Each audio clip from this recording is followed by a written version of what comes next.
दोस्तों नमस्कार, खेती संसार चैनल में आपका स्वागत है। आज का जो हमारा टॉपिक है वो है धान की सीधी बिजाई कैसे करें।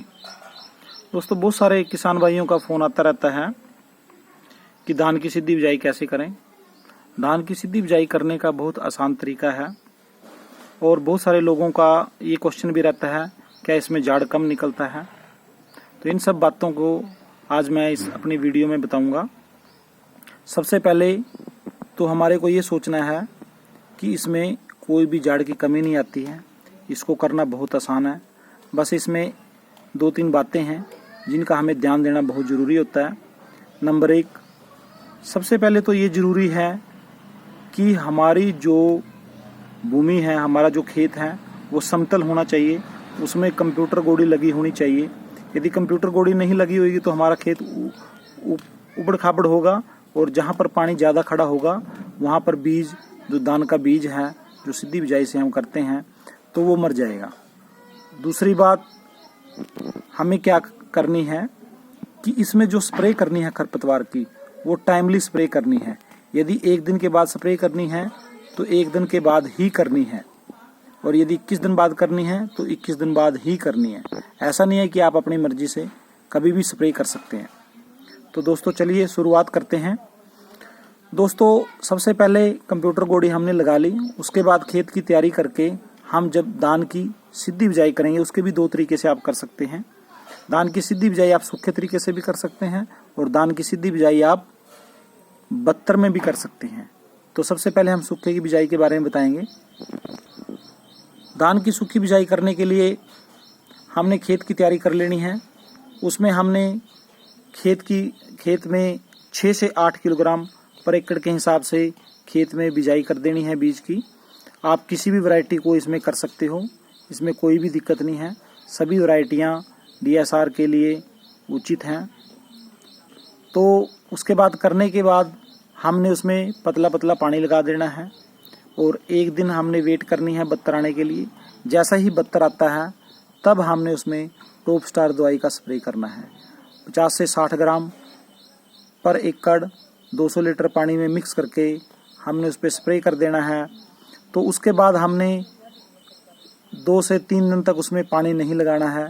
जब आप दवाई अपना काम कर देगी उसके बाद दोस्तों आपने पतला पतला पानी लगाना है जैसे आप पनीरी तैयार करते हैं।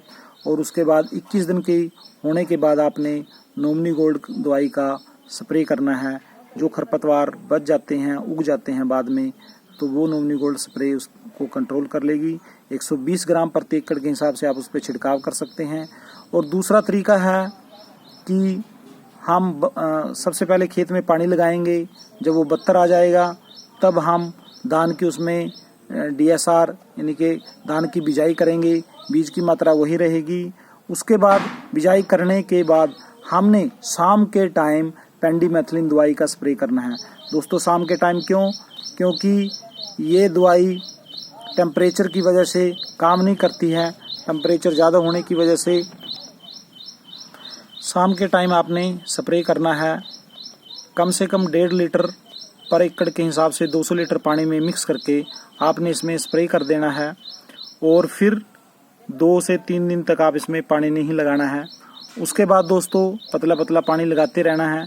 जैसे आप पनीरी उगाते हैं ऐसे ही उगाना है इसको भी।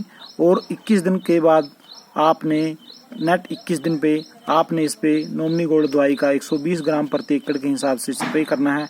इस प्रकार से इसमें जो खरपतवार हैं वो कंट्रोल हो जाते हैं। और इसमें कोई ज़्यादा सोचने वाली बात नहीं है। जो आप खाद इसमें डालते हैं वो ऐसे ही डालना है जैसे आप दूसरी विधि में डालते हो, परंपरागत विधि जो हम पाड़े काट के लगाते हैं। दोस्तों इस विधि का पानी बचाने में बहुत अहम भूमिका है, क्योंकि जब हम पाड़े काटते हैं तो कम से कम 10 लाख लीटर पानी से भी ज़्यादा पानी हम निकाल लेते हैं और हमारा जो चूहा है वो काफ़ी नीचे चला जाता है। इसमें पानी की बहुत ज़्यादा बचत होती है, क्योंकि 1 किलोग्राम चावल पैदा करने के लिए कम से कम 4000 लीटर पानी लगता है। लेकिन इस विधि से उसमें बहुत ज़्यादा बचत होती है। कम से कम 50 से 60%, 70% तक भी हम पानी इसमें बचा सकते हैं। तो दोस्तों आप सभी से ये रिक्वेस्ट है कि हमारी सरकार भी इस मुहिम में बहुत बड़ी भूमिका निभा रही है और हम सभी जब तक सरकार का सहयोग नहीं देंगे तब तक हम कामयाब नहीं होंगे। इसलिए आप सबसे प्रार्थना है तो DSR को ज़्यादा से ज़्यादा अपनाएं ताकि हम पानी की बचत कर सकें। यदि इससे रिलेटेड किसी का कोई क्वेश्चन है तो आप मेरे इस नंबर पर कांटेक्ट कर सकते हैं। नंबर है 9466485630। थैंक यू, धन्यवाद। आप सभी से ये रिक्वेस्ट है कि ये चैनल आप सब्सक्राइब करें और इसको लाइक ज़रूर करें, बेल आइकॉन को दबाएं ताकि आपको नई जानकारी मिलते रहें। थैंक यू, धन्यवाद।